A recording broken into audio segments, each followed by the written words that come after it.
يا صباح الفل. النهارده وتحديدا 9/9/22 الذكرى السنوية الأولى على رحيل رجل الأعمال الكبير محمود العربي، واللي أسس إمبراطورية في التجارة والصناعة برأس مال 30 قرش. وفي حلقة النهارده هنحاول نكتشف أسرار العربي ونفك شفرة نجاحه وتحوله من شخص بسيط غير معروف لواحد من أشهر رجال الأعمال في مصر وأكثرهم شعبية. أنا نادي ودي حلقة جديدة من فكرة الصبح.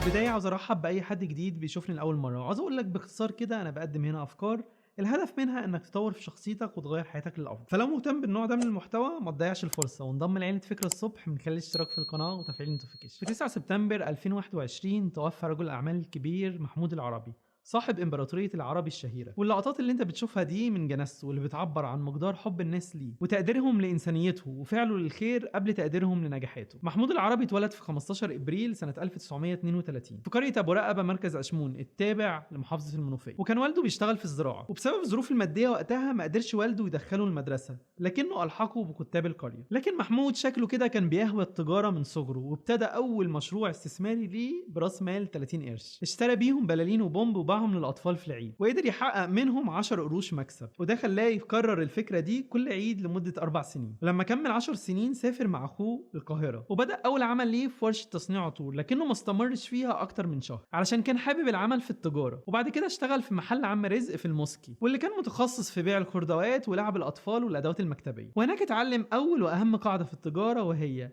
اكسب قليل وبيع كتير. وبيحكي عن تجربة أول شغل ليه وبيقول إن زباين عم رزق كانوا كتير جدا بسبب الأسعار الرخيصة، لكنه كان سيء في تعامله مع الناس. لكني لما جيت بدأت أغير طريقة التعامل دي، وده في حد ذاته زود من عدد الزباين. أمانة محمود وحبه للشغل كانت مخليه يشتغل بإيده وسنينه، فكان شايل تجارة المحل كله على كتافه، لدرجة إنه في يوم من أيام المواسم فضل سهران لتاني يوم علشان يفضل يبيع للناس، وعمل في اليوم ده إيراد تاريخي وصل ل 40 جنيه تقريبا، وده يعادل دلوقتي حوالي 60,000 جنيه. لكن اليوم ده العربي اتضايق جدا من موقف عم رزق، واللي ما كانش فيه اي تقدير لمجهوداته. لما جاله تاني يوم وابتدى يعد الفلوس، واكتفى بس انه يقول له روح ريح لك ساعتين عشان تلحق تجي لي بالليل، فقرر انه يمشي وما يرجعلوش تاني علشان يروح بعد كده يشتغل في محل النصر للبيع بالجمله ويستمر فيه لمده 15 سنه تقريبا. حتى اثناء خدمته في الجيش كان بيشتغل في اوقات الاجازات. وسنه 58 بعد خروجه من الجيش سيطرت عليه فكره ان الوظيفه من الصعب تامن حياته هو واسرته، وبدا يحلم بامتلاك مشروعه الخاص. وفي الفتره دي اتعرف على صديق عمره عنتر، واللي كان بيشتغل معاه في شركه النصر برضه. وعنتر كان بيشتغل سيلز وكان بيلف على التجار في المحافظات علشان يعرض عليهم الشغل. عنتر كمان كان بيشارك العرب حلمه في انهم يمتلكوا مشروعهم الخاص، وفضلوا هما الاثنين يحلموا لمده 6 سنين كامله لغايه ما حلمهم بقى حقيقه، وتحديدا سنه 64 بتاسيس محل العربي للتجاره. وكان معاهم 2 شركاء تانيين داخلين براس المال، وهم كانوا داخلين بالمجهود. محل العربي اتولد كبير لدرجه انه حقق رقم قياسي في المبيعات في اول يوم، وكان حوالي 1300 جنيه، وده طبعا بفضل النصيحه الذهبيه في التسعير بتاعت عم رزق، اكسب قليل وبيع كتير، بالاضافه طبعا لسمعه محمود وعنتر واللي اكتسبوها بسبب امانتهم واخلاقهم طول فتره شغلهم في الموسكي. لكن يبدو ان القدر كان مجهز اختبار قاسي لمحمود العربي لما تعب صديقه عنتر في يوم الافتتاح، واستمر تعبه لمده 2 سنين كاملين ما قدرش يكون متواجد فيهم تماما. لكن محمود كان بيقوم بالشغل لوحده من غير اي تذمر، وكان بيوصل لعنتر نصيبه دايما لغايه ما توفى. بعد وفاه عنتر بداوا الشركاء التانيين يطلبوا من العربي ان الشركه تكون على 3 بدل 4، لكنه رفض بشده واصر على ان يكون اولاد عنتر موجودين شركاء. وبسبب موقف العربي ده بداوا الشركاء يتضايقوا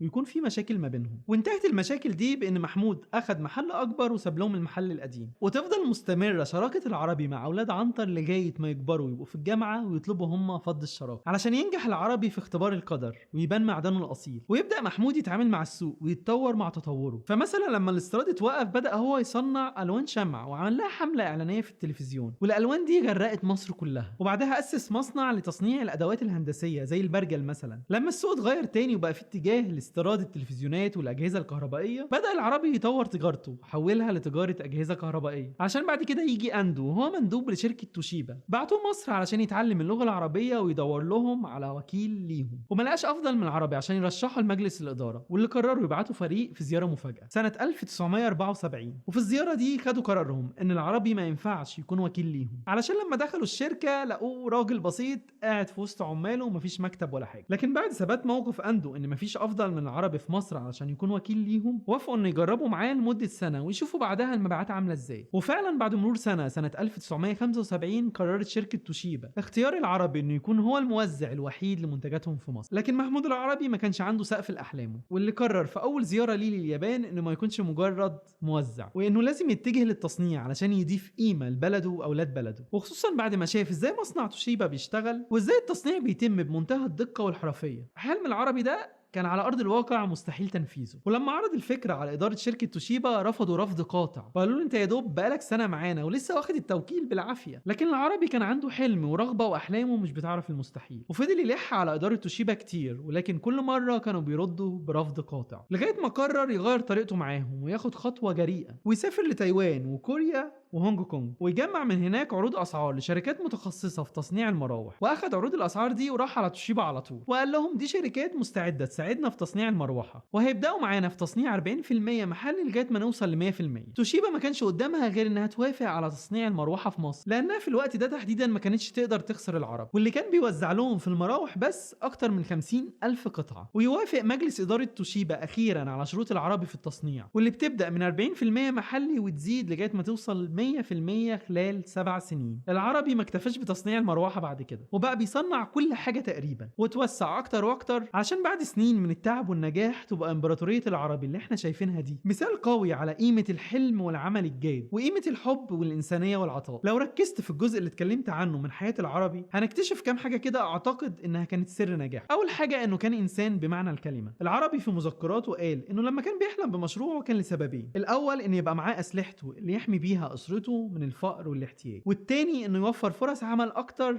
للناس. وده اللي عمله لما اسس تجارته في البدايه ولما سعى للتصنيع في مصر. والقصص عن انسانيه وعطف محمود العربي مش بتنتهي، ويمكن اعظمها اللي عمله مع شريكه عنتر ومن بعده اولاده. العربي كمان كان تلميذ جيد التعلم، فتعلم درسه الاول من عم رزق، بيع كتير واكسب قليل، وتعلم دروس كتير من شركة النصر ودروس أكتر من اليابانيين. وكان أهم من التعلم هي مهارته في تنفيذ اللي اتعلمه، وأعتقد كلنا شفنا نتيجته دلوقتي. أما بقى السر الثالث في نجاح العربي كان الحلم مع العمل الجاد. من بداية أول حلم وأول محل واللي استمر حلمه فيه 6 سنين، لدرجة إنه كان بيدعي كل يوم يا رب محل البرنسيسة ومليون جنيه، مرورا بحلم توكيل توشيبا، ووصولا بحلم التصنيع وامبراطورية العربي. وكل اللي قلته ده تقريبا ولا حاجة في قصة العربي. انا اخدت بس كم محطة تخدم فكرة البرنامج، وما غطيتش خالص الجانب الانساني اللي قصصه مش بتنتهي. بس كده دي كانت نظرة على حياة شهبندر التجار ورائد التصنيع الانسان محمود العربي. ما تنساش شعارنا اللي بيقول اليوم افضل من الامس وغدا سيكون الافضل. لو عجبتك حلقة النهاردة ادعمها من خلال زرار اللايك وشاركها مع اصحابك على السوشيال ميديا، وهكون مبسوط جدا لو شاركتني ارائك وافكارك من خلال التعليقات. صباحك فل واشوفك في حلقة جديدة من فكرة الصبح.